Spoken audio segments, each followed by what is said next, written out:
Okay, so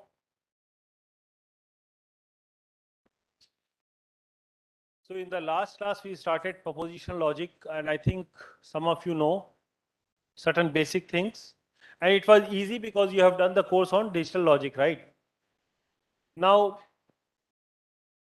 that propositional logic is not sufficient to express many things. For example, if you want to express different statements in even English language, right? We cannot express. Okay. So we need something more. And that something more is predicate logic. So where actually we will add quantifiers, some sort of quantifiers to the statements. Okay. And then we look at the whether it is true or false. Okay. Those kind of things. And so this also has a lot of applications, as just like that in the case of your proposition logic. Okay. So I hope I will be able to cover a few basics about the predicate logic, and then I will talk about a little bit of Boolean algebra, which is also probably familiar to you because of your digital logic course, right? So certain things are very important in Boolean algebra. For example, Boolean functions. Have you heard of Boolean functions? Boolean functions which are taking n bits and output is single bit. Input is n bit, output is single bit. Okay, and there are different kind of Boolean functions. They are quite useful. For example, in cryptography and security, in all those business, there are certain special kind of Boolean functions known as bent functions, which are very, very useful. Okay, so it's nicely beautiful mathematical stuff, and I love Boolean functions, so that's why I have some inclination towards it. Anyway, so and then after that, I am going to do some rules of inference in the logic, how to arrive at certain conclusions, and then if time permits, because the Friday there is no class, right? Next Friday. Yeah, so we need to do something about it anyway. So then, finally we have to do certain laws, normal laws, that's all. Some sort of, normal form basically. Okay, normal form in terms of logic. And then that's all about logic. So I think ideally we kept around 3 lectures, maybe 4, I'm not sure. Let us see how much we can cover. Okay, so let me start predicate logic. So I think you already know about these things. Proposition logic we covered. So these statements were there, which are either true or false. Certain compound statements, tautology, logical equivalence. Okay. So let me start with a statement here. Suppose I write down a statement P of x, x greater than 3. And if I ask you whether it is true or false, so now the proposition logic will not be able to help us, right? How do we decide about the truth or falsity of this statement? Because for certain values of x it is true, for certain values of x it is false, right? So we know that, for example, we can say that P4 is true and P2 is false, right? So for a specific value, right? So basically, in general, we have P of x1, x2, xn is the value of the proposition function P at the point x1, x2, xn, right? So P is also called as n place predicate. So P is called as n place predicate, okay, or n-re predicate. So initially I showed you only for one variable, but we can similarly talk about n variables, right? So there are n values you take, and based on that you decide about truth or falsity. So here we use a very important thing, what is known as quantifiers. Okay? Quantifiers. So what are quantifiers? So quantifier expresses the extent to which a predicate is true over a range of elements. So basically, I can talk about two important quantifiers which are known as universal quantifiers. Universal quantifiers.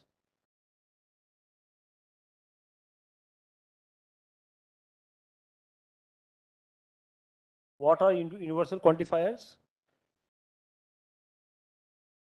So we say something like this: Px for all values of x in the domain. Okay. So we donate it like for every x px. This is a quantifier, a universal quantifier for every x, right? Px, right? Where x is in some domain. So this is nothing but is called as universal quantifier. Okay, universal quantifier. We also observe that an element for which px is false is called counter example.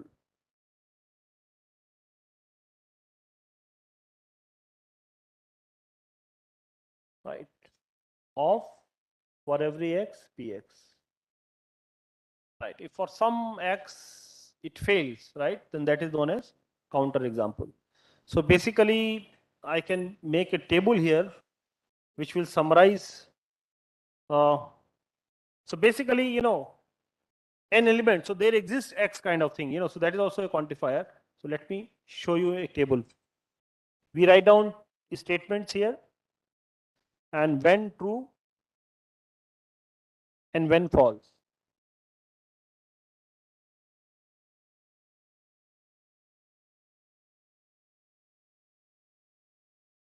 For every x, px.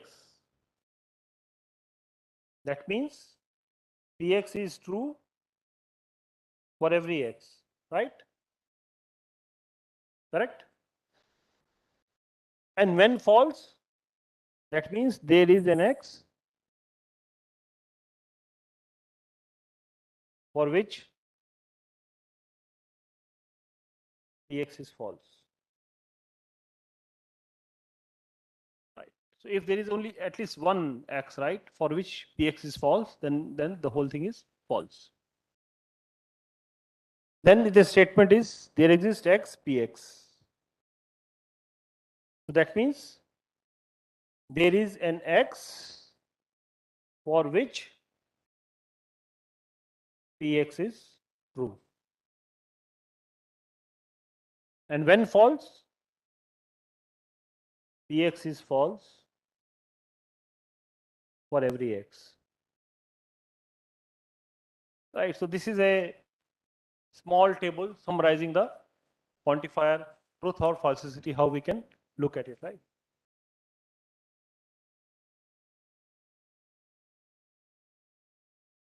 Okay, let us take some examples now.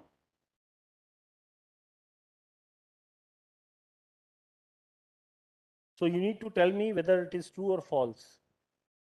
Px such that x plus 1 is greater than x, and domain is real numbers. This is true always, right? X plus will be greater than x for every real number. So we say that for every x, px is true, right?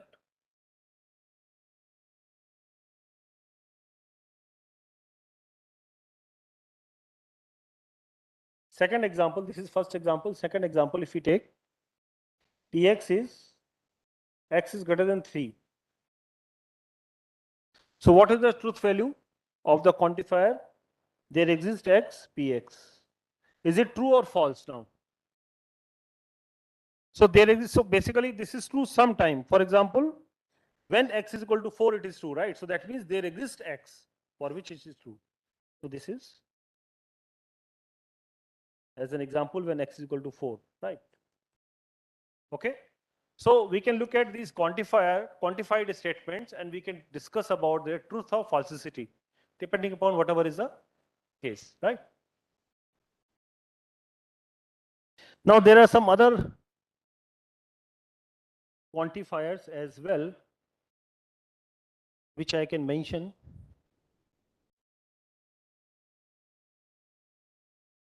Other quantifiers. There exist unique x such that px. I mean, so remember, that's why I always use this unique word for this, because this is coming from logic, right? Unique. That means there exists a unique x. I will even again write like this, because I have that habit, but you can write down the whole word, unique x such that px is true. Okay, this is also a quantifier.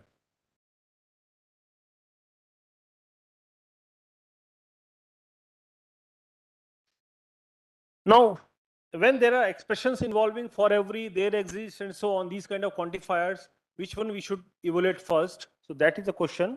So there is a precedence of quantifiers. So precedence of quantifiers basically, which we should follow. For every and there exist have higher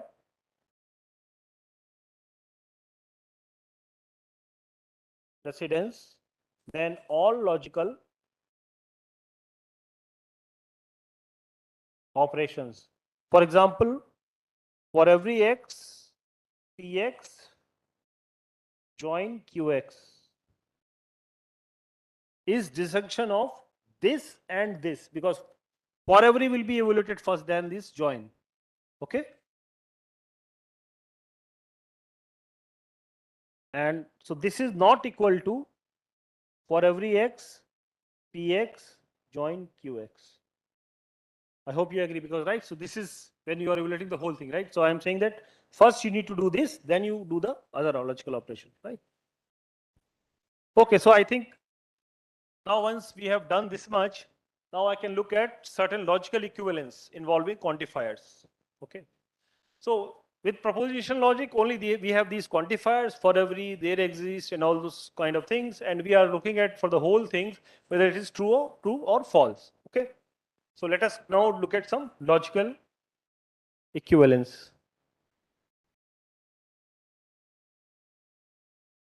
So we say that logical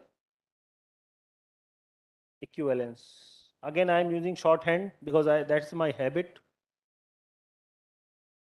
So statements involving predicates and quantifiers are logically equivalent if and only if they have same truth value. Same truth value, no matter which predicate are substituted into these statements. Substituted into these statements, right? And which domain is used, that is also not a matter, right? So, and we write it like equivalent, logical equivalent. That's a notation. Okay. So let us take an example, and that will make it clear, right? I hope. So basically, so what I'm saying, that statements involving predicate and quantifiers are logically equivalent. I'm repeating, if they have the same truth value, no matter which predicates are substituted into the statements and which domain of disclosure is used. Okay. So for the variables in the thing. So let us take an example. It will be much more clear. So look at this example. So I want to show that for every x, px meet qx. Oh, sorry. For every x, px meet qx is logically equivalent to for every x, px, for every x, qx. I want to show that these two things are equivalent. So you can see that there are quantifiers involved, other logical operations are involved, join and meet, right? And so we need to check whether they are true or false, right? I mean, so we can actually overall see what is the, it looks like it is okay, right? Common sense tells you that it's okay, but we need to do step by step. You can observe carefully. So suppose for every x,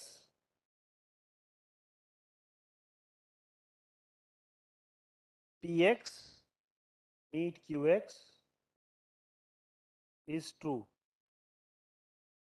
So I'm taking left hand side. I am saying that suppose for every x, px meet qx is true, right? Now what?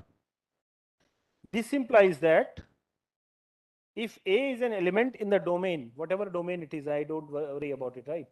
It could be real numbers, it could be whatever, I don't worry. If A is an element in the domain, then that means PA meet QA is true.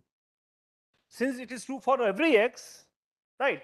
In whatever domain we are looking at, if A is an arbitrary element of the domain, that means we will have PA meet QA is also true, right? Fine.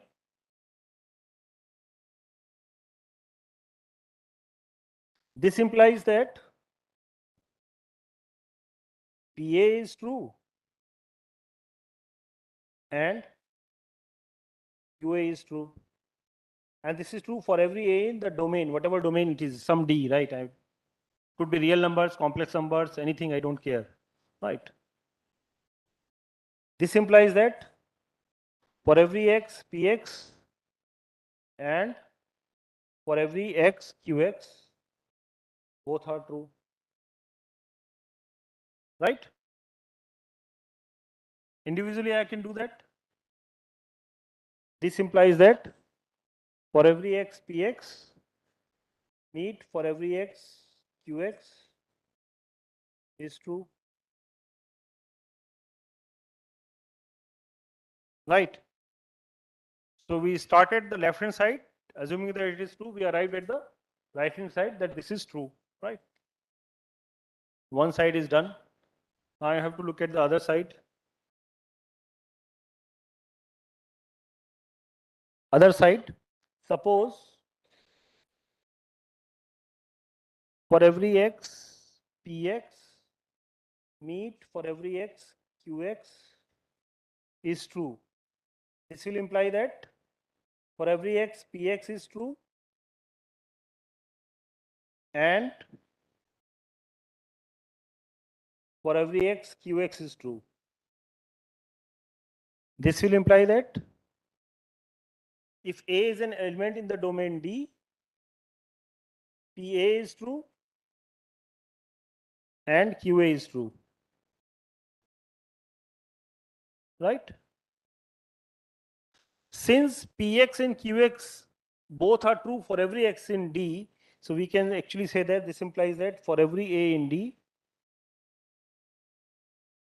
PA meet QA is true. This implies that for every x,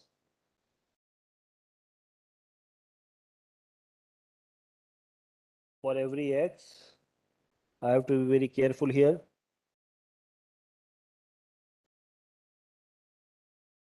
And proof ends here. I know that one has to be very careful here. Right. Okay, so it's easy. So that means these two are logically equivalent, right? Starting from one statement. The only thing is, I think everything is very clear, is easy. You need to take care of the quantifiers, how they are, you're evaluating them, right? Okay. So it's really fairly straightforward. So normally when writing proof, you start with this open square and close with when the proof is end, so you can write down that square, close square, right? So you should also learn how to write the proofs. And of course, this, Kata PTN, I'm not doing this. This is all because of that pen, and it's difficult. Still, I could not learn how to write it nicely here. Okay. Now I think I can give you negating quantifier expressions. Actually, I'll give you another example. Okay.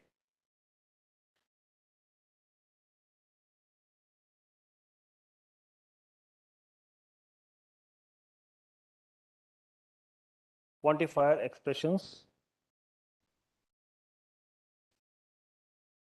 Example. For every x, px is the following thing. Every student in your class has taken a course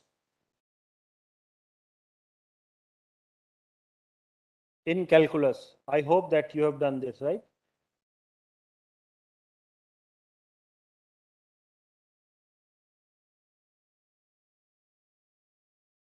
Right.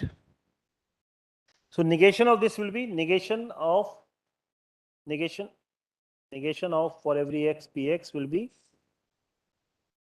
it is not the case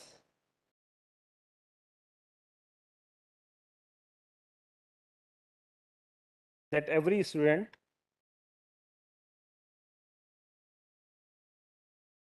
in your class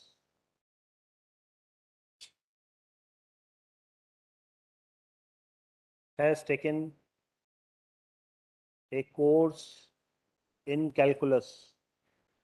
So this writing is very bad. I know that, but it's okay. This implies that there exists x such that negation of px is.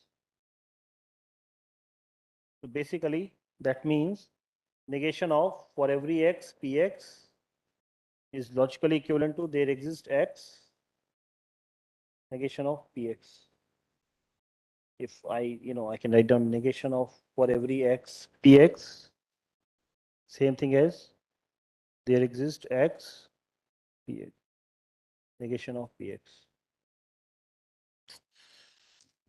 Anyway, that line is there. Forget about that line, no matter how hard I try, it is coming, okay? So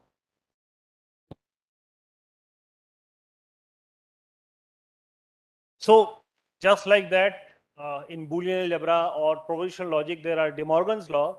So here with quantifiers also we have something like that, so which I am going to tell you. Okay, what are the De Morgan's law?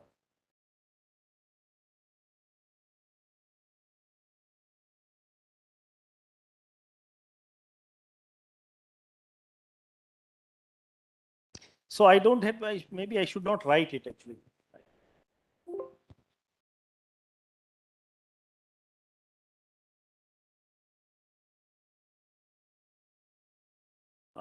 If we go to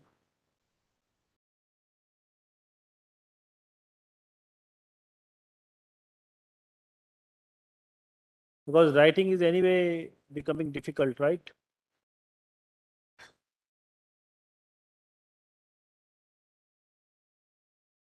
Okay, so these are the notes which I am providing you anyway.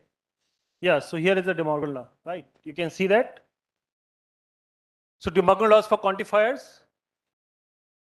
Negation of there exists x px, equivalent statement is for every x negation of px, right? Easy thing. When is negation true? For every x px is false, okay?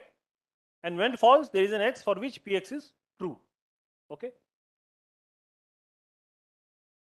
Similarly, the other part, negation of for every x px, equivalent statement, there exists x such that negation of px, right? So when it is negation is true, so there is an x for which px is false, right? And when false, px is true for every x, which is not the case anyway. So that is, when it is false. So this is a De Morgan laws for quantifiers. One can prove that. So maybe I should write it, right? Huh? Or it's okay. You understood the table? I thought it's easy, so we can just move. But anyway, okay. So here is an example here. If you see, domain is the real number. Okay. These are nested quantifiers.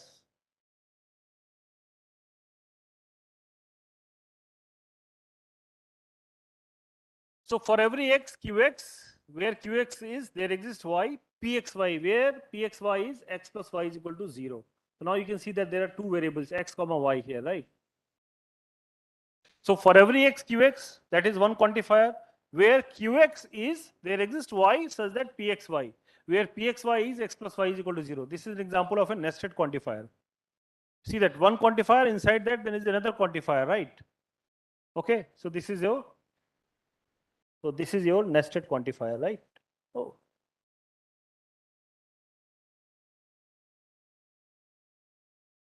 not sure if I can write it here. No.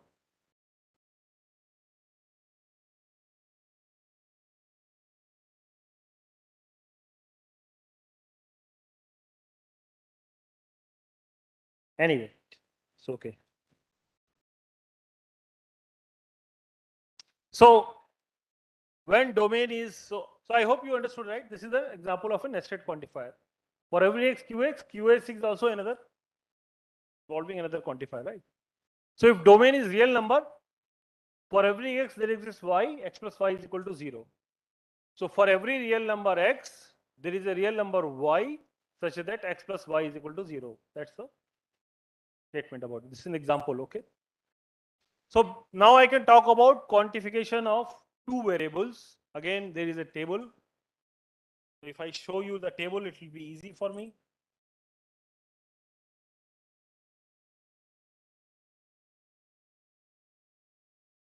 So a statement is for every x, for every y, pxy. Now there are two variables, okay? For every x, for every y, pxy. So when this is true, that means pxy is true for every pair x comma y, right? Why? When false, if there is a pair x comma y for which it is false, right? So straightforward thing, right? For every x, there exists y, pxy. What does that mean? For every x, there is a y for which pxy is true, right? Okay. And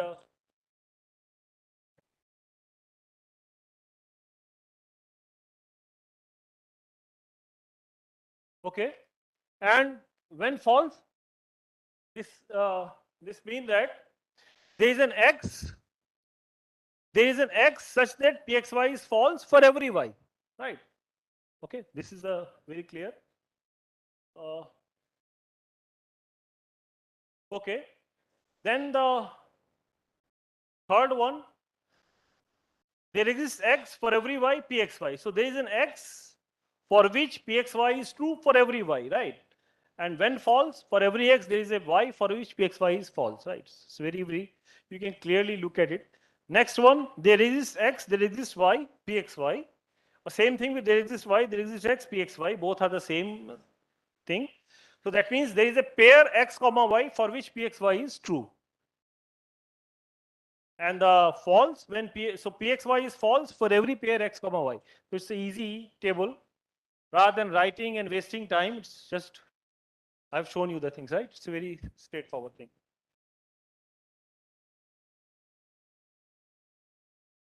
So this is quantification. So I think now I can do one example for you.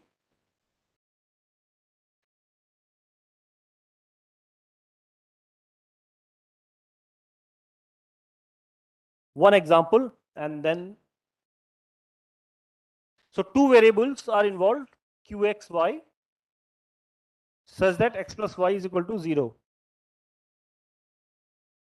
So we need to find what are the truth values of the quantifiers. There exists y for every x, qxy. And another one, for every x, there exists y, qxy. So where x and y are real numbers. So I need to, can you do this actually? Qxy is x plus y is equal to 0. So we need to find out the truth values of these two quantifiers. There exists y for every x, qxy, and for every x, there exists y, qxy. X and y are real numbers. What can you say about it? Try to do it based on the properties of the real numbers. You can arrive at the conclusion. So let me do it one by one. First, I am looking at there exists y for every x, qxy. And of course, qxy is x plus y is equal to 0. So that means there is a real number y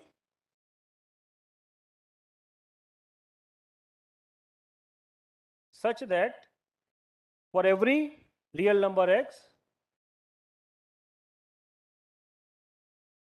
qxy. So no matter what y is chosen, right? There is only one value of x such that x plus y is equal to 0. So no matter what y is chosen, there is only one value of x such that x plus y is equal to 0. Since there is no real number y such that x plus y is equal to 0 for every real number x, this statement there exists y for every x, qxy is false. Okay.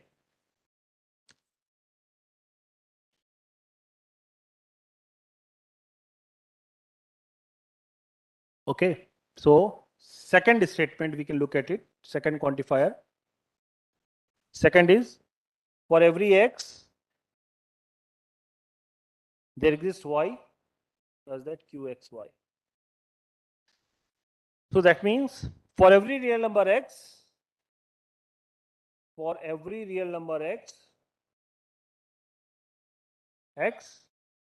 a real number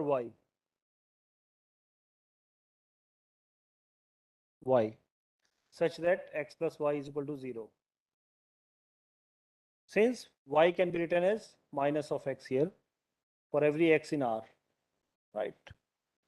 This implies that for every x there exists y, qxy is true.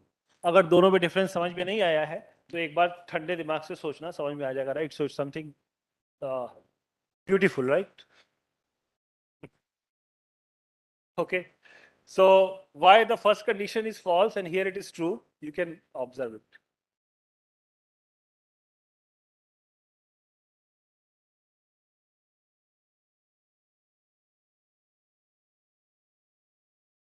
Okay, so now I think this much, so I'm not going to do too many things. The quantifier, this much is enough. Now I am going to look at Boolean algebra, which is also easy. So probably I'm going to use my notes to show you. Could you try again? You can see the properties, right? Because it's all know from your digital logic. I'm assuming that you know digital logic. Course अच्छे से किया ना digital logic? Or it was COVID affected? No? So, fine. By the way, the digital logic, I can see, I am always having different questions. So, suppose you have a circuit, simple circuit, and there are resistance in parallel. First resistance of 1 ohm, second resistance 2 ohm, third resistance 3 ohm, and so on. Nth resistance and nth ohm, n ohm, right? These are the values. What is the effective resistance? So you will say 1 by R is equal to all that. I want a compact formula. So you see how it will be. Coaching class kiya hoga, so you know the answer.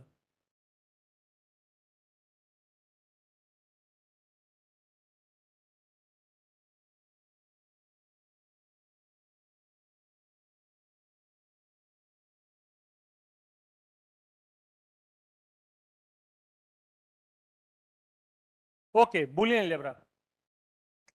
So Boolean algebra, so Boolean means two values, right? 0 or 1, right? George Boole, I mean, it's not the meaning, but essentially George Boole gave that algebra of these calculus, or call it propositional calculus. So that means complement of 0 is 1, complement of 1 is 0, Boolean sum. So so 1 plus 1 is 1, 1 plus 0 is 1, 0 plus 1 is 1, 0 plus 0 is 0, and the things. So what is the difference between this and the finite field business? You can observe, right? So now, if you have some expression like this, 1 into 0 plus 1 bar, so you know that this 1 into 0 is 0 from that expression, and 0 plus 1 is 1, right? Bar is 0, so the whole thing is 0. So whole expression is 0. You can simplify, right? So there are some, this is an example of Boolean. So, what are the Boolean expressions? What is the Boolean space? If B is equal to having two values 0 and 1, all points in Bn, say space, it's an n-dimensional space, right? How many vectors are there? 2 raised to power n. So I think if you look at actual geometry with reals, right? So reals you have, like for example, a line has how many points? Infinite, right? And a square or plane has infinite points and so on. But here everything is discrete. So a line has only 2 points. A plane has only 4 points. And 3-dimensional space has only 8 points. And you have to do all the geometry there, right? So I think, if I want to give you the flavor of finite geometry, I should give you something very interesting question. In a space, try to draw 7 points and 7 lines in such a manner, 7 points and 7 lines. Okay. So there are 7 points and 7 lines such that each line contains 3 points and through each point 3 lines are passing. So you need to give me 7 points and 7 lines such that on each line there are 3 points and through each point there are 3 lines. Understood the question? Can you repeat? Who can repeat the question? Yes. In space, draw 7 points and 7 lines such that on each line there are 3 points and from each point 3 line passes. So it's a beautiful thing. By the way, so once you are able to do it, I hope one or two may be able to do it. Right. If you search Google, you can probably find an answer. I think this can be found easily. But obviously, if you try, you will be getting benefit. If you search, Google will get benefit, right? So, not you. So anyway, so 7 points and 7 lines.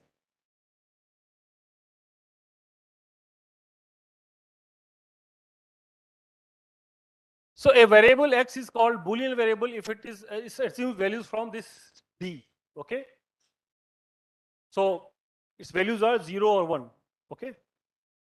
So Boolean function is a function from taking n bits and giving single bit. Taking n bits and giving, so input is n bits, output is single bit. Such kind of functions are known as Boolean functions. Beautiful functions. Okay. One can, so I have a book, very nice, Boolean functions with applications in cryptography and security, if you want to look at it. So for example, this function f of xy is equal to x into y is a Boolean function of degree 2. Because for every x comma y in B square, the output is only either 0 or 1. Okay.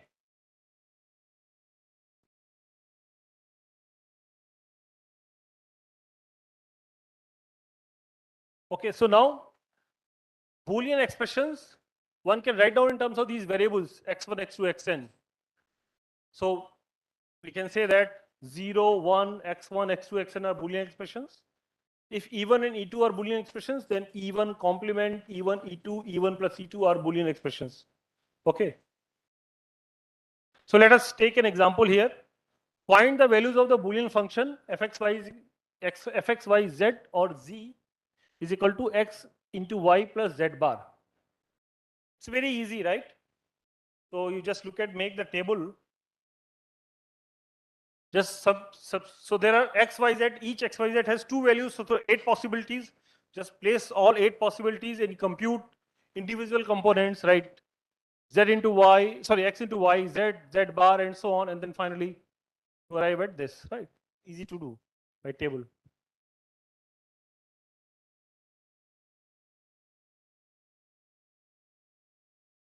Now you see, this is the space. So Boolean function can be represented by n cube that corresponds to n tuples of bit where the function has value 1. So this is the corresponding thing, right? It's a beautiful space anyway.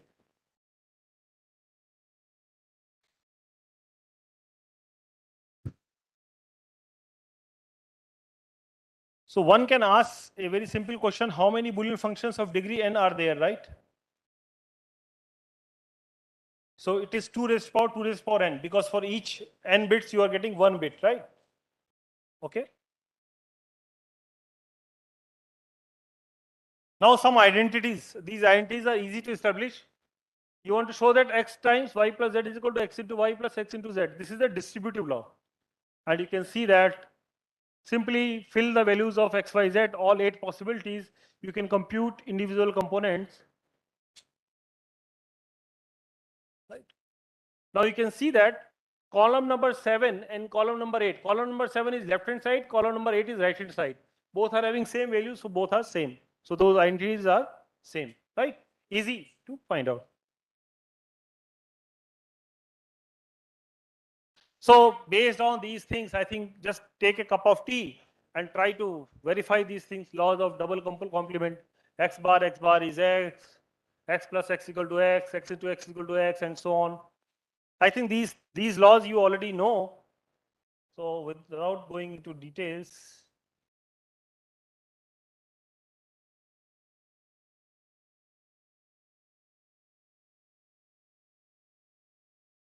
so actually each of these identities you can convert. For example, this, if you write down x, y, z as PQR plus as disjunction and this dot as conjunction, you arrive at proposition logic statements, right? So there is a connection, straightforward.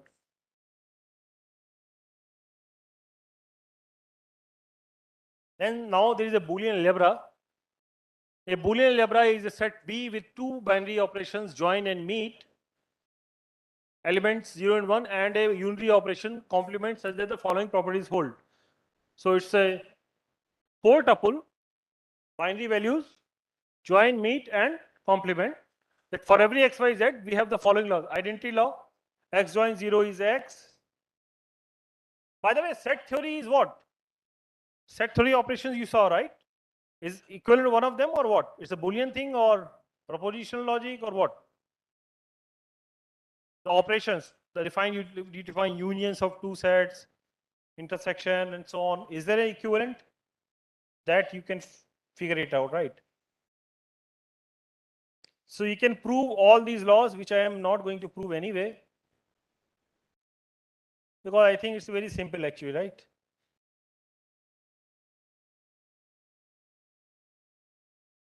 You can simplify certain expressions using these laws. This is all high school mathematics, right? Anybody can do it, right? Right? So Boolean bhi khatam ho gaya. So now whatever is left, rule of inference and normal laws, right? So those two things are left in logic. So do you want to have a extra class because the Friday is missing or what? Some Saturday we can pick up if you are free. We can discuss on WhatsApp, right? Huh? Before Friday. Yeah. Saturday you want to go home. Don't go home. People who are going home will be in a bad situation actually. I'm telling you from my experience.